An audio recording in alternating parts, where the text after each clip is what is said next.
Hello once again. Good morning, everyone. I am here once again. You're one of the SD. I am one of the SDO Kamsur Education Program Specialist. I'm Miss Maricel B. Batak Bermejo, and I am here to discuss with you about applying slide transitions and animations. So, sino na po ba sa inyo ang nakagawa ng animation or nakapagpagalaw ng kahit na anong object or text in a presentation? Kung hindi pa, samahan niyo po ako para matutunan kung paano nga ba nagpapagalaw or nag-a-apply ng transitions and animations sa inyong presentation. This lesson explains how to run a presentation with special effects such as slide transition and custom animation. Transition. Ano nga ba yung transition? Transition changes the way succeeding slides appear as the presentation progresses, from slide to slide during the actual presentation. Ano naman yung animations? So, animations are actions or motions, sometimes combined with sound effects, added to the text or object. Ibig sabihin, you can make the text or object move because of the effects that you applied using animations. Or you can still add sound effects if you want. So, there are several ways on how to add a slide transition to all slides. So, ngayon po ba, learners, ilan po ba yung nakikita nating slides in a PowerPoint presentation na ginagawa natin? Yes po, 3 yung slides na meron po yung presentation natin. So, para malagyan natin ng effects yung 3 slides na yan, there are steps to be followed. Number 1, sabi dito, click slideshow menu. Hahanapin natin yung transition. But this time, hindi na tayo mag-click. But we will just simply click transitions. Automatic, makikita po natin yung mga different transitions. Like for example, cut, fade. So, tingnan natin na gawin natin na medyo mabagal yung duration po ng effects natin. So, gawin natin medyo mabagal. So, push. Yan. Ito, wipe. Split. Reveal. Yan. Random. Ibig sabihin ng random bars, shape. Uncover. So, these are some of the examples we have in terms of transition. Ibig sabihin, yung slide natin, lalagyan natin ng effects using transition. So, pag sinabing slide, eto po yan. Slide 1, slide 2, slide 3. So, lalagyan natin ng effects para mas maging maganda yung presentation natin. So, dito sa kabila, merong effects option. Ibig sabihin, you will decide kung saan galing yung slide niya, from the bottom. Pwede siyang from left. Yan. So, may nakalagay dito sounds, but never mind. Huwag natin lagyan ng sounds and duration. And advanced slide, it's either on mouse click or after. Ibig sabihin ng on mouse click, hindi lalabas yung transition natin unless otherwise, i-click natin using our mouse. So, itry muna natin yun. Yung duration niya is 0.75. I-apply natin lahat sa slide na 3. And then, on mouse click. So, try po natin muna yung ginawa natin using by simply pressing F5. So, if S5 natin. So, wala siya. Ibig sabihin, hindi po hindi lalabas yung presentation unless otherwise, magkiklik tayo. So, first click, second click. So, planets in the solar system and the last one. Babalik po siya sa black screen. So, yun po yung sample ng transition. So, try nating piliin yung wipe or split. So, i-apply uli natin. Apply. So, i-try po nating tingnan using the slideshow. So, So, eto po, i-click natin slideshow para, and then, slideshow, or, dito po sa baba, pwede natin siyang i-show yung presentation natin by simply, and ito, i-click natin para lumaki siya on. Yan. So, click natin para lumabas yung another one transition, and the other one, and the last. So, babalik po siya sa black. So, escape lang po natin. So, balik tayo sa taas. So, nakalagay na po tayo ng transition. Ibig sabihin, at this point, we will try our very best para maglagay ng animations dito sa ginawa nating slide na 3 po. So, let's try putting an animation to the title. So, kunyari, click muna natin yung animations. Punta tayo sa gusto nating lagyan ng animation. Kunyari, yung order kasi, kung alin yung unang nilagyan natin ng animation, yun din yung mauuna.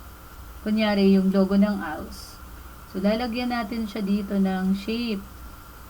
Yan. Or kung ayaw nyo, ito naman, wheel.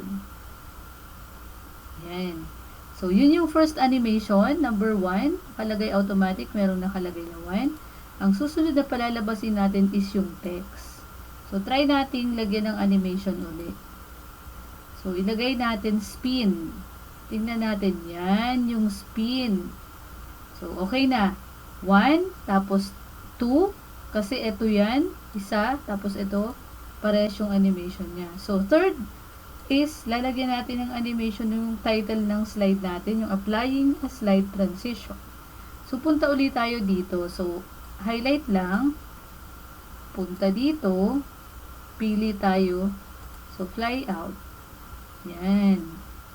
So, isa pa. We can choose. Pwedeng i-bounce natin.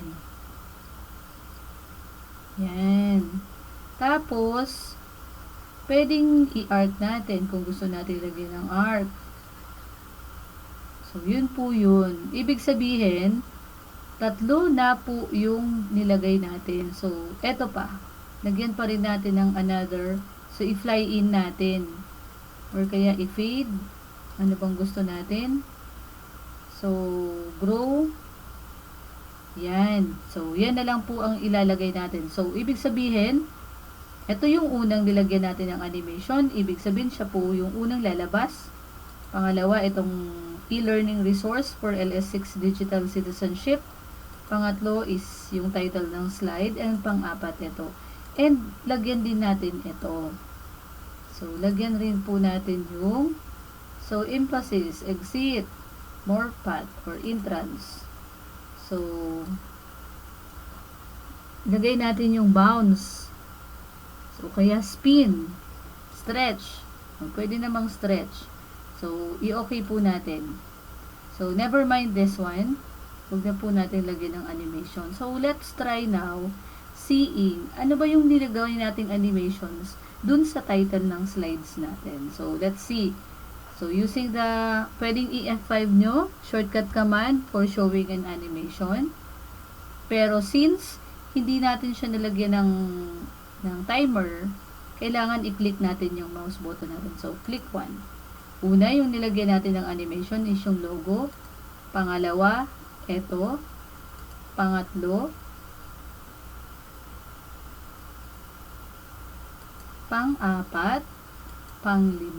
So, eto po yung bali ginawa natin ng animations. O, yan naman transition. So, ibig sabihin, since yung mga susunod na slide, wala po tayong nilagay, so wala naman tayong makikitang animation. But, we can still add animation to that slide. So, kunyari, eto, lagyan natin ng animation. Yan. So, kanina, nakita natin na kailangan i-click natin. Pero this time, we can add timer. So, click lang po natin itong on mouse click with previews. Hindi siya on mouse click. With previews. After previews pala, pakatapos, duration delay. Walang delay. O, lagyan natin ng 1 minute delay. And then, i-try uli natin. So, let's try seeing our animation. So, number 1. Sabi niya, show previews after, show animation after previews. So, try natin. Magsimula tayo sa taas. So, let's see kung ano yun. So, hindi ko po naahawakan yung mouse ko. Ibig sabihin, hindi pa rin siya lumalabas. Kailangan i-click pa rin natin. So, paano ba natin palalabasin yung PowerPoint presentation natin ng isa-isa na hindi mo kailangan i-click yung mouse natin? Ibig sabihin, automatic na siyang lalabas. So, this time, pupunta ulit tayo sa transitions. So, dalawang buttons yung nagbigay ng malaking parte para magawa natin yung pagpapagalaw ng ating object at saka mga text. So, punta ulit tayo sa transition. So, pili tayo ng isang transition. Like, for example, ito, random bars. And, i-apply natin lahat. Click apply. Ibig sabihin, from first slide, second slide, to third slide, yung pinili natin is random bars. So, tingnan natin kung mamaya, kung lahat ba talaga sila, yung transition niya is random bars. So, kanina, kailangan i-click mo pa. Pero this time, lalagyan natin siya ng timer. So, we are going to disable on mouse click. I-click naman natin yung timer niya po. So, i-click mo lang yung taas to add timer. I-click mo lang para tanggalin yung time. So, click natin siya. After 6 seconds. O kaya, sige, after 6 seconds na daw. Kaya, wag nating tagalan ng sobra. After 4 seconds, saka lalabas yung next animation. And then, click apply uli. So, let's see. I-press uli natin yung F5. Yan. So, hindi ko na po siya nahahawakan yung mouse ko. Pero, look at the presentation. So, isa-isa at kusang lumalabas yung animation ng bawat isa at saka yung transition na nai-apply natin per slide.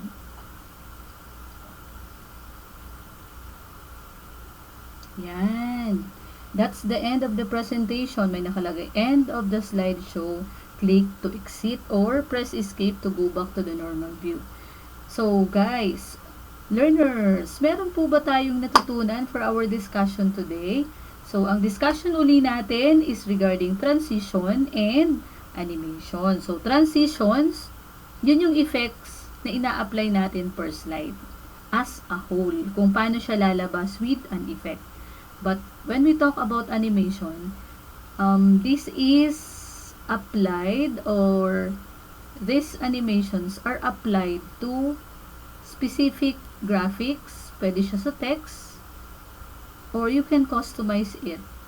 You can customize the movement or motions of the inserted graphics or text. Meron yung PowerPoint presentation natin. And there are two ways dito sa advanced slide. Dalawang klase. Pwede siyang on mouse click. Ibig sabihin, we need to control it, our presentation, yung paglabas niya next slide, through our mouse click. And we can also let the presentation do it by its own. Ibig sabihin, lalabas ng kusa yung PowerPoint presentation kahit hindi natin siya i-click. Kasi nga, nilagyan natin siya ng timer. Lahat ng animation, lahat ng transitions, nilagyan natin siya ng timer. That's why, hindi mo na kailangang i-click para i-show lang yung presentation. So, that's it for today. I hope, learners, again, sana po makatulong ulit sa inyo sa pag-aaral nyo. And, sana magamit nyo kapag nakapag-graduate na kayo. And, hopefully guys, lagi lang tayong safe and maging matatag lang tayo despite of all the challenges in our life. So once again, everyone, please stay safe with family and magandang hapon ulit sa inyong lahat.